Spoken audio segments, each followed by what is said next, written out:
Oiê! Meu nome é Patrícia Calderon, sou jornalista, estressadíssima, mas gente boa, tá? Ansiosa pra uns, paranoica pra outros. Esse aqui é o meu podcast, mas ele pode ser seu também. Decidi criar um canal pra gente falar sobre saúde mental sem noia, sem preconceito, sem tabu. Oi, gente, tudo bem com vocês? Por aqui tá tudo ótimo. Mais um episódio aqui do Não Pira, hein? Respira e respira fundo porque vai ficar tudo bem, vai dar tudo certo. E hoje eu recebo aqui a doutora Ana Cláudia Zani Ramos, ela que é neurocientista. E a gente vai falar de um assunto que a partir agora desse momento de quarentena, de isolamento social, está sendo estudado, está sendo visto aí pelos neurocientistas, pelos psicólogos, pelos psiquiatras, que é a síndrome da cabana. Tudo bom, doutora? Muito obrigada pela sua participação aqui com a gente no nosso podcast sobre saúde mental. Eu que agradeço. Doutora, o que é essa síndrome da cabana? A síndrome da cabana, ela foi detectada em 1900, quando os trabalhadores norte-americanos, eles iam explorar o ouro na região e também tinha algumas outras alternativas que eram feitas ali. E eles tinham que se isolar por causa do inverno, que era muito intenso, e eles iam para as cabanas.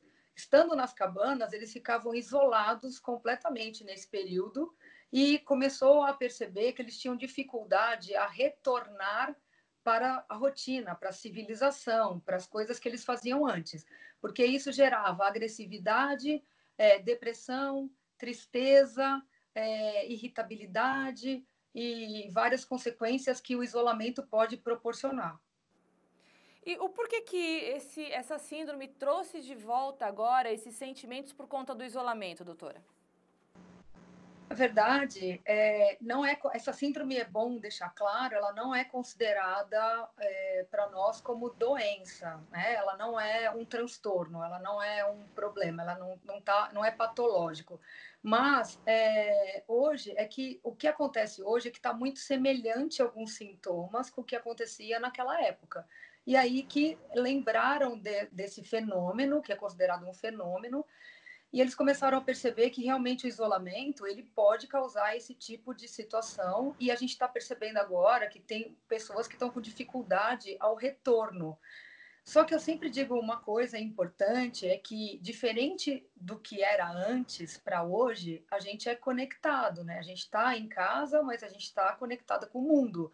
A informação ela é muito rápida e a gente consegue ter acesso a várias coisas, né? Então, eu vou te dizer que depende mais dessas reações, depende mais da interpretação de como a gente faz, da leitura e das notícias que chegam até nós, pela TV, pelas redes sociais e assim por diante, né? Quais são os sintomas, doutora? Então, muitas pessoas estão ficando diferente de antes. A agressividade, por exemplo, que era uma característica naquela época, hoje a gente pode dizer que aumentou realmente a parte de violência, principalmente contra a mulher, né? Então, isso já é algo que a gente assemelha ao que aconteceu no passado. Mas eu acho que a predominância hoje é o medo, porque equivalente ao que era antes, eles ficavam isolados por causa do inverno. E o inverno passava, né? E eles tinham dificuldade no retorno, mas eles sabiam que era um período que eles iriam passar e ia retornar, mesmo com a dificuldade. O problema é que hoje a gente não tem expectativa ainda de nenhuma vacina que promova a cura, né? Ou pelo menos a proteção. Então, isso eu posso te dizer que diferente daquela época, porque naquela época não tinha medo. O medo não era predominante naquela época. O medo está predominante agora. Porque a gente sabe que existe uma coisa acontecendo lá fora, que é um vírus. A gente tem muitas notícias, principalmente em relação às notícias de tantas mortes e dificuldade em atendimento, dificuldade de tratamento, hoje menos, mas ainda tem. Então é comum o medo ficar predominante. Então as pessoas elas olham lá para fora como o medo do desconhecido, que eu posso te fazer uma referência do medo da infância, né? Todo mundo em algum momento teve medo do escuro. O medo do escuro para a criança é o reconhecimento do novo, do desconhecido, do que me incomoda e do que eu não estou habituado. Então, a tendência das pessoas é ficar mais recluso dentro de casa e não querendo sair. Não estou dizendo todos, mas tem uma grande maioria que está sofrendo com isso. E como identificar o problema, até para procurar ajuda, já que a senhora falou que não é um tipo de um transtorno mental, é só um comportamento, mas como que a pessoa ela pode tentar identificar que ela está passando por esse momento, né, da síndrome da cabana, como procurar ajuda e como recomeçar aí a volta, já que é claro que a gente ainda não voltou ao normal, como a senhora falou, não tem cura da doença ainda, mas aos pouquinhos a gente tenta voltar à realidade, à rotina, enfim. Como essas pessoas vão retornar à rotina? Então, a primeira identificação de um adoecimento é arrumar desculpa para não sair de casa quando se tem que sair de casa. Então, eu tenho um médico, mas eu vou adiar. E é uma consulta importante. Eu deveria estar levando o meu filho no médico, mas eu vou adiar. Eu deveria estar indo no dentista porque eu estou com um buraco no dente, por exemplo, mas eu vou adiar. Eu peço tudo fora e quando chega eu deixo dentro de um quarto o tempo inteiro, que é a recomendação, às vezes limpar e tomar cuidado com as coisas que a gente recebe de fora, mas eu evito de pôr o nariz na rua. Então, hoje já tem a condição de identificar, e outra coisa mais importante, que a cada movimento que eu faço desse, quando eu estou próximo de. Alguém chega para mim e fala: não, a gente vai ter que ir. Eu começo a ter taquicardia, sudorese, e eu começo a ter a minha percepção turvada pelo desespero. Esse é um caminho que precisa de tratamento mesmo, precisa procurar alguém para ajudar a lidar com o que você pensa. Porque existe uma situação em neurociência que a gente fala que é pensar sobre o próprio pensamento.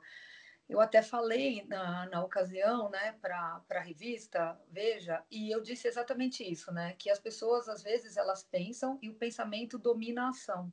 E a gente não treina a pensar sobre o próprio pensamento. Isso tem um nome, chama metacognição. E pensar sobre o próprio pensamento ajuda a fazer uma varredura para ver se eu estou normal, dentro do possível, por conta da realidade que está lá fora, ou se eu estou exagerando, ou se o que está acontecendo lá fora está me gerando muito medo a ponto de eu começar a ter indícios de transtorno de ansiedade ou transtorno de pânico. E retomar a vida, ela está primeiro em pensar sobre o meu pensamento, olhar e perceber o meu autopercepção, perceber o meu comportamento e depois me fazer perguntas, porque olha que incrível. O nosso cérebro, na evolução da espécie, ele antes tinha a parte da reatividade, que é o sistema de luta e fuga, que a gente tem que saber se a gente conseguiria, como quando época da caverna, se o homem da caverna conseguiria lutar ou fugir do bicho que ele encontrava no caminho. Isso era associado ao sistema límbico, que sistema límbico é emoção, então a emoção ela é resposta da reatividade, e a gente ganhou uma terceira camada de cérebro, que é o neocórtex, que é a racionalidade, é a nossa capacidade de pensar sobre as coisas, racionalizar a emoção. Só que como é que a gente aciona isso? À base de pergunta. Eu preciso fazer perguntas, gerar dúvida para conseguir racionalizar a minha emoção. O córtex, por si só, ele não tem uma ação imediata. O que tem ação imediata é a reatividade junto com o sistema límbico, que é gerador da emoção, que é a resposta da reatividade. Então, eu tenho, e é provado cientificamente, por ressonância, a gente consegue ver em neuroimagem que a resposta para eu desviar da reatividade é se fazer uma pergunta. A hora que eu me faço uma pergunta, não importa qual, tem que acabar com uma interrogação, eu consigo gerar dúvida e acionar toda a minha capacidade de racionalizar, seja a emoção, ou o meu comportamento, ou planejar ações e pensar em como eu retorno. Então, por exemplo, eu estou fazendo tudo que eu posso para me proteger? Estou usando máscara, estou passando, lavando a mão com frequência, estou deixando meu sapato fora de casa, estou fazendo tudo que eu posso, usando a máscara, etc. Se a resposta for sim, porque o cérebro responde sim, então eu posso fazer mais que isso? Não. Então eu tenho que ir começar a retomar a minha vida, né? Começar a dar pequenos passos, ir até a farmácia, ir até o mercado e voltar, até para eu entender no meu comportamento, na minha ação, que não se tem um monstro que foi criado, que é o que as pessoas que transtornam, ela cria esses monstros fora de casa, como se ela pisasse fora de casa, tivesse já um Covid ali para pegar, e com certeza, se ela pegar, ela vai morrer. Essa é uma verdade que se coloca dentro do cérebro e o cérebro começa a processar a emoção a partir disso. Por isso que a gente tem que saber interpretar as coisas, pensar sobre o que a gente pensa, para justamente a gente não criar as nossas próprias doenças. Isso está na parte de autopercepção.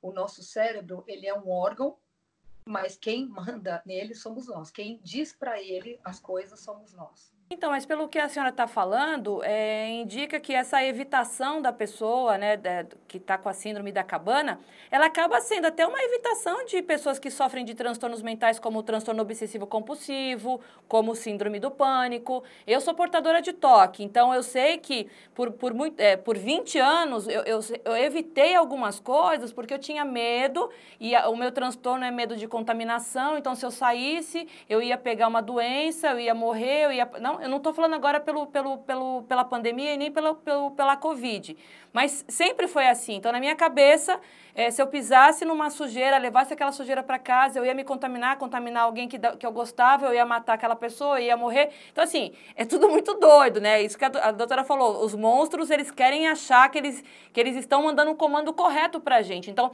realmente, na neurociência, tem esse exercício que a gente tem que falar, não, você tirou o sapato, você não entrou com o sapato dentro de casa. Então, tudo isso é um exercício da neurociência. Mas essa evitação não pode transformar a síndrome da cabana, sim, num transtorno mental, como ansiedade, como síndrome do pânico, como um toque? Então, até pode, mas aí a gente vai estar falando de indivíduos com predisposição, né, de doença emocional. Pode ser que por conta do que a gente está vivendo, esse isolamento forçado, pode ser sim que eles estão se deparando com coisas que eles nunca viveram e nunca sentiram. Isso mostra uma predisposição. Mas também tem pessoas que nunca tiveram nada e não têm predisposição, porque não tem ninguém na família que tem adoecimento emocional, e que também estão com receio, e que o medo, nesse caso, ele não é ruim, porque o medo nos salva, o medo nos preserva. O problema é o excesso dele. Então, a verdade é que a síndrome, ela mostra que o isolamento, ela pode provocar reações emocionais diante do confinamento. Mas a gente está confinado, ou no começo, porque precisou, hoje já tem as coisas acontecendo lá fora e já tem a possibilidade de sair. Então, a gente já não precisa mais ficar no confinamento e a gente tem que se esforçar para conseguir romper essas barreiras. A gente nunca tinha vivido o que a gente está vivendo. A última situação que foi vivido foi há 100 anos atrás, com a gripe, né, que teve lá na situação. Mas hoje, não, a pandemia que teve lá atrás não é parecida com o que teve hoje, mas, de novo, a gente tem mais recursos hoje para conseguir romper com isso, e a gente é capaz disso, né? Eu gosto sempre de falar isso, porque é importante que, independente do que tenha como síndrome, não quer dizer uma condição onde a pessoa não tenha escolha. Ela pode usar a informação, praticar nela no sentido de autoobservação, gerando autocuidado, gerando autoconsciência. Então, isso é uma coisa que a gente já fazia. Hoje, o que aconteceu realmente mudou a perspectiva das coisas. E outra coisa, o ser humano habitua muito fácil a nova realidade. Então, as pessoas habituaram a ter o conforto, a gostar de ficar em casa, a ter as coisas de um formato mais confortável, porque, querendo ou não, a casa é onde a gente tem segurança. E é onde a gente ia para a rua trabalhar e voltava para casa no sentido de relaxar, de aproveitar ali a família, descansar, tal. Hoje a gente está fazendo tudo no mesmo lugar. Então, a gente habitua a isso. Existe uma força, é importante dizer, que chama homeostase. Ela é uma força como a lei da gravidade. A lei da gravidade faz as coisas ficarem no lugar. E a homeostase, ela mantém rotina. só que ela cria resistência ao novo. Mas quando a gente escolhe, caso contrário, a gente não escolhe, a resistência que ela cria, ela gera a adaptação. Então, esta força é importante conhecer, porque assim, vai ter resistência à mudança. O que eu habituei antes, porque todo mundo ficou um pouco atrapalhado no começo, mas depois habituou. Então, a homeostase hoje, por um período de tempo que a gente já está faz um certo tempo, já habituou nessa nova condição. Então, automaticamente, quando eu começar a tentar sair disso, ela vai criar resistência usando os meus próprios pensamentos contra mim. Mas ela só é uma força que regula a rotina. Só isso. Porque ela entende a referência é você estar vivo. Você está vivo, não tinha isso, agora para que pôr? Então, é a mesma coisa, tanto para entrar quanto para sair. Para finalizar, doutora, independente das pessoas terem predisposição ou não, o importante é procurar ajuda com antecedência, de forma precoce, porque aquele que tem predisposição começa um tratamento rápido e aquele que não tem sai dessa com mais rapidez, né? Então, a senhora o quê? Sugere terapia, sugere procurar um psiquiatra, um terapeuta? Quais são os caminhos? Primeiro eu sugiro treinar, pensar sobre o seu próprio pensamento. Segundo, eu acho que a pessoa precisa já desenvolver a capacidade de autopercepção. Se nessas duas análises ela perceber que ela não tem condição de fazer isso sozinho, aí sim procurar ajuda de um psicólogo. Por que um psicólogo? Porque eu não acho que ainda não é um estágio que você precise entrar com medicação. Então, primeiro você procura um terapeuta, um psicólogo, depois esse psicólogo vai te avaliar para ver se você precisa ou não de medicação, porque às vezes a conversa já ajuda muito na autorregulagem. Às vezes é uma questão de conversar com uma pessoa neutra para você falar dos seus problemas, das suas dores, das suas dificuldades, e essa pessoa te ajudar a elaborar esse monte de emoção que às vezes pode estar emaranhado. Sendo que se você fala isso com alguém que não é capacitado, pode piorar e pode ter o julgamento, né, dessa pessoa, né?